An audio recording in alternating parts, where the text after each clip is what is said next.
Hello and welcome. As migrants move north by the millions, money moves south by the billions. That's become the catchphrase following a new study that discovered the huge amounts of money migrant and expat workers send home each year. It conservatively estimates that more than $300 billion was sent to developing countries by citizens overseas in 2006. In fact, some nations are almost totally dependent on these remittances because the income totals more than their foreign investment and development aid combined. For centuries, people in poor countries have looked for opportunities abroad.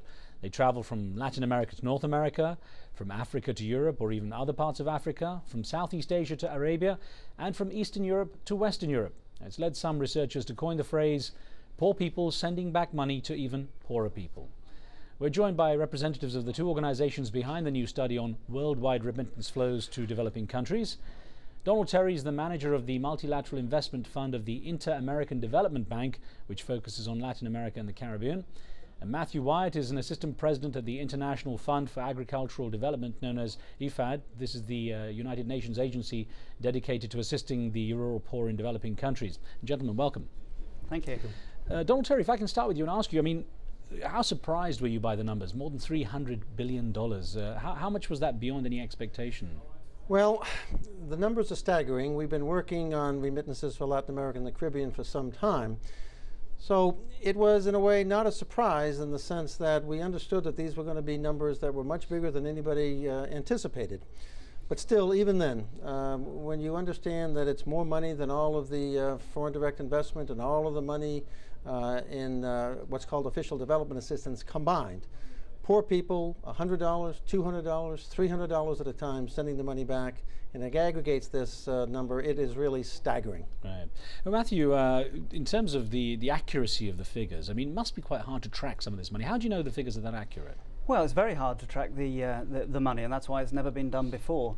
What we've tried to do is take data from a number of different sources, from central banks, which is the traditional way, from other money brokers, from migrants themselves. We've talked to migrants themselves. So by triangulating across all these various sources of data, we've come up with figures which we think are more accurate than any that we've found before. But of course, more work needs to be done to try and refine the methodology. Were you able to establish who is sending the money back? Well, the majority of people, is it migrant workers or expats who are entrenched in another country? Well, it's a mixture, and really it depends on which country you're in.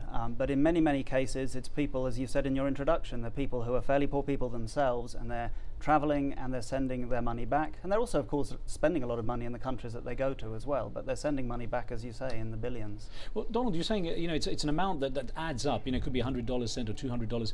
When you look at the proportions of this money being sent, and we said at the beginning, this expression, poor people sending back money to even poorer people. Yes. How much does that represent of their income? What sort of proportion of their income are people sending back? Well, again, it depends country to country, but basically it's somewhere from 10 to 20% of their income. But I think it's important, therefore, to note that the majority of the money stays in the country where they're working. But the money that is received back home, even though it may be 10 to 20% of the money that they earn, is typically somewhere from 50 to 70% and sometimes 100% of the income of the families back home. So do they save that money? A lot of them that get in, are they able to save any, or is it really hand to mouth? Well, I think this is a very important issue, again, which we need to do more research on. But the assumption is that it's mostly for immediate family needs. But it turns out that poor people save, of course, if you give them the opportunity, and that is one of the challenges for us, is to provide these people more options to use their money. So, of course, if they don't have any options to save, if they can't get a bank account, if they don't have access to maybe a small business loan, if they can't get a home mortgage, then, of course, it is going to be used overwhelmingly for consumption.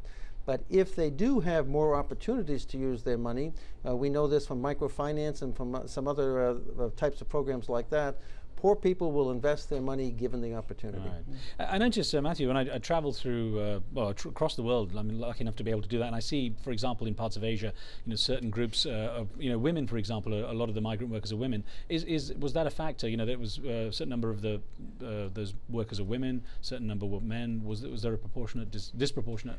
Well, no, again, it depends very much on which country they're going from, where they're going to, and what jobs they're going to do.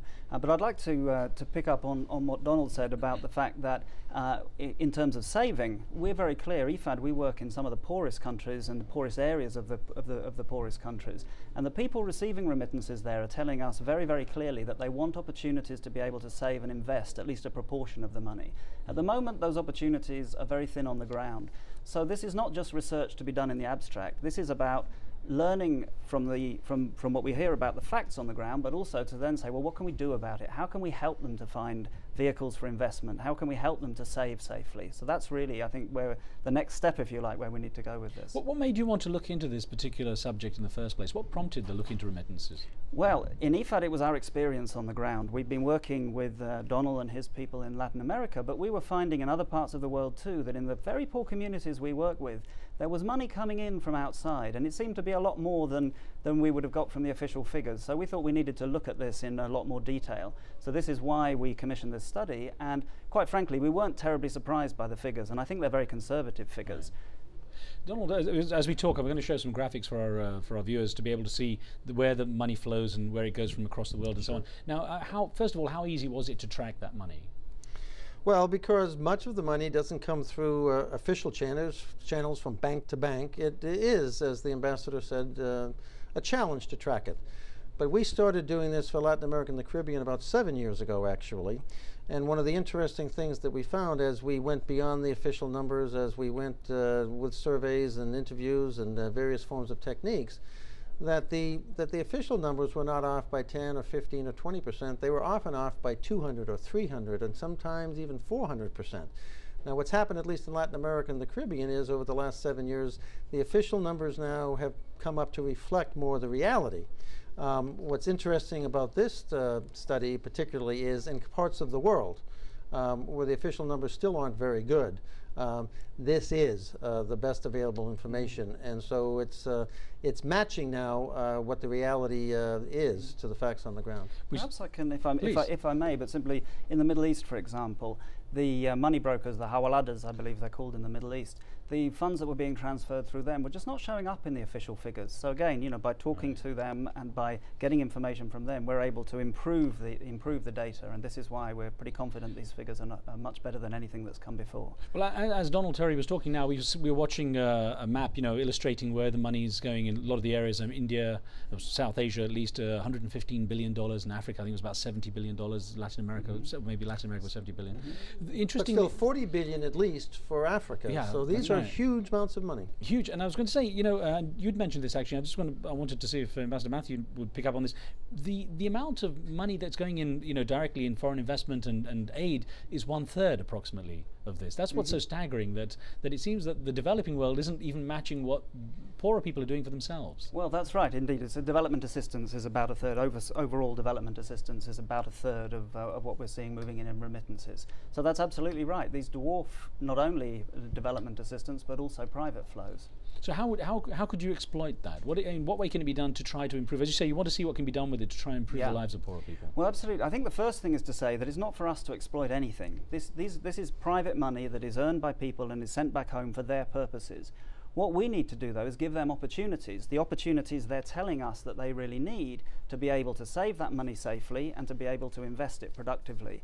And that, for IFAD, we work in the rural areas. 100 billion of this 300 billion in remittances is in rural areas. This can really be a kickstart to the economy, the rural economy, which we so desperately need. And I think, Donald, there's an interesting point that, you know, for failed states, and Somalia is one of those now being considered a failed state, without these remittances, I mean, the country would pretty much collapse. So there are countries that are almost like purely dependent on these.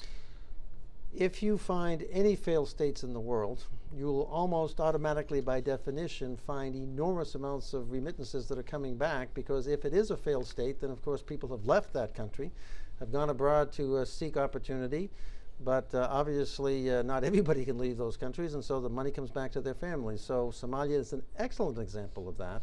in which there really aren't any governmental institutions, private sector institutions, and yet conservatively, almost $800 million a year comes back to Somalia. Now, interestingly enough, after September the 11th, obviously there were a lot more laws on movement of money, on tracking money, on fear of funding terrorism and so on. From the study, how much was that a factor? How much do you notice that had an impact on what was happening with the money flows? Well, I think unfortunately there's been some collateral damage, I think unintended, in the wake of September 11th, in which there is concern, greater concern by regulatory bodies all over the world about terrorist financing that has come on top of money laundering issues. And that has made it more difficult, frankly, to move these flows through the financial system. And if you move it through the financial system, then you can get more economic leverage. We want to take this program, which obviously reaches hundreds of millions of families in the world in terms of poverty alleviation, and move it into an economic development program. And you need to move these flows into the financial system. But just when these flows were being discovered, comes along the regulations for September 11th. And there are some phrases about this that I've heard, and one of them is, fighting terror with error doesn't really help. And by keeping these flows out, these $100, $200, $300, and there's no indication that under any circumstances these have been used for either terrorist financing or money laundering of any form. You don't, as we say, if you're going to launder money, you don't do it $100 or $200 or $300 at a time. You do it the old-fashioned way. You buy a bank. That's right. Actually, there's an interesting point. I mean, the Middle East in particular, which has a huge number of migrant workers now as the economy is booming, huge construction industry, for example, and service industry, it must have had a greater impact on money going in and out of the Middle East, especially as a lot of these people are trying to send it to poorer parts such as South Asia. Well, that's true, and as you'll have seen from the report, the figures are $30 billion a year going into the countries of the Near East. In terms of the effects of 9/11 and so on, I mean, I think it's absolutely right what Donald said, but what we have to remember is that overall the costs of transferring money have been going down. So although this has been a complicating factor, and I entirely agree with Donald that what we need to see is we need to see more money coming into the formal system, because you're not safer if it's all going through the informal system. So you need to get more going through the formal system. But the fact that we've seen the price and the transaction costs coming down, I think suggests that the overall trend at the moment is still very positive. And let me agree again with the ambassador on that point. If in fact you're concerned about terrorist financing or money laundering, then you don't want to keep it outside of the formal system. You want to help it to come into the formal system, easier to track. But actually, that's an interesting point. That I hear a lot of people, for example, in the Middle East say, that sometimes to transfer small amounts of money, they're paying almost as much to transfer the money as they are, when they're going through some of these transfer organizations, as they are for the money that's going through. Now, I think that's a little bit exaggerated, if I may, Riz, because, as I say, we've seen the overall price coming down, often from 25 to sort of 5 to 10%. Right. Saudi Arabia, for example, people sending money back to Kerala in India, as you know, there are many people from there. The cost there is about 3%. So, of course, there are cases, it depends on the country, it depends on the situation that people are in. But overall, the costs are coming down, but we need to drive them down even further, because it's still quite a lot of your money if you're spending 5 or 10% to transfer it. There's another phrase in this business, which is, and we all know this to be true, it's expensive to be poor. Poor people need access to finance, and poor people unfortunately have to pay more for their access to finance and things like remittances services. They've been used to paying far more than they're paying now, however, so the trend line is good, but we can still do better. Now, in terms of finding a more formalized structure to try to utilize this flow of money that could be so beneficial for the poorer communities around the world, what can be done? What would be the next steps for that? Well, I think this is the big challenge. Let's be direct and honest about this. Not just in recent years, over the centuries, financial institutions, formal financial institutions, really have not been interested in the types of people who send and the people who receive remittances. They've been excluded from the financial systems of the world. In fact, I would have to say that most of the people who send and receive remittances, the financial system, the formal financial system of the world is basically irrelevant to their lives. Now, what we hope, though, with this study is to demonstrate that there is a significant amount of resources that are flowing back and forth amongst these people, and that there is money to be made, and not just in the remittances services, but in providing home mortgages, in providing small business loans, cross-selling items like insurance. I mean, there's money to be made with this group of people, and I think raising the awareness that these types of flows will induce more financial institutions to come in. May I add a comment to Please. that? Because just to give you a very concrete example, we in IFAD, we're working with BRAC, the Bangladeshi organisation, microfinance organisation, and we're helping them to set up branches in southern Sudan, very difficult area to reach, very, very poor people there. And by setting up microfinance institutions in places like that, they're then able, people who are getting remittances are then able to, through the microfinance institution, save safely. The microfinance institution can then lend to those who need loans for their businesses, for their agricultural production and so on. And that way you begin to get a virtuous circle in the local economies, even in very, very poor and remote places. Who should be taking the responsibility for this next step of trying to create a more structured system? Because, I mean, you already have a lot on your plate trying to deal, pardon the pun, but already trying to deal with IFAD's regular work as well. This is now another factor that comes in. Can you integrate it into your work? Absolutely. I mean, this is our regular work, and given the figures involved, if it weren't, it would soon have to be. At the moment, we're spending about 20–25% of our resources on various types of microfinance, rural finance and so on, because it's so effective. What we need to do now is to ensure that the way in which we do that and the way we develop our work is taking into account the opportunities that these remittances present to us. If I might just add on some of the numbers to the financial numbers, I want to talk just for a moment about the numbers of people who are doing this. It's 200 million economic migrants in the world, of whom about 150 million send home remittances. That's a pretty good group of people who are outside of the financial systems for the banks to try to induce to come in.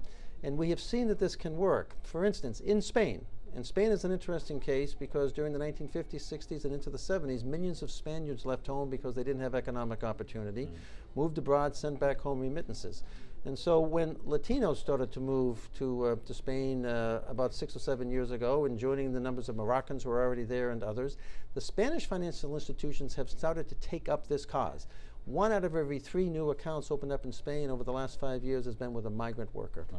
Well, Donald Terry, I want to thank you very much for coming in. Ambassador Matthew Wyatt as well. Great to have you both here and discuss the subject. Good luck with the follow-ups, and we'll definitely be in touch about that. Thank you very much. Thank you. Thank you. And thank you for being with us. On the next show, we speak with the men behind 2 of the internet's most popular and indispensable sites now, Craigslist and Wikipedia. Don't forget, if you have any thoughts about pressing issues around the world, send your emails to riz@aljazeera.net. We'll see you next time. Street Talk is next.